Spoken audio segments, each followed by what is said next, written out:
Due italiani, padre e figlio, sono morti in Zimbabwe, uccisi a colpi di fucile dalle guardie del parco Manapuls perché scambiati per bracconieri. Si tratta del cinquantenne Claudio Chiarelli e il figlio di 19 anni, Massimiliano, che vivevano nel paese africano.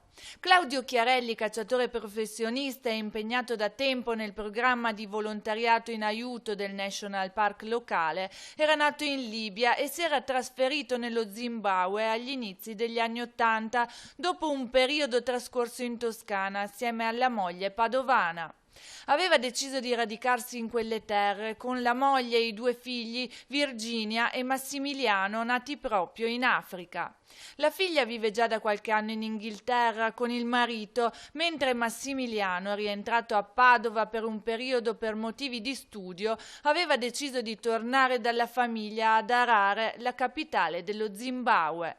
Nel pomeriggio di ieri padre e figlio erano stati chiamati dai Rangers della riserva interdetta alla caccia per partecipare ad un'operazione anti-bracconaggio. Sembra che i due italiani siano stati uccisi perché scambiati per cacciatori di frodo ai quali veniva data la caccia.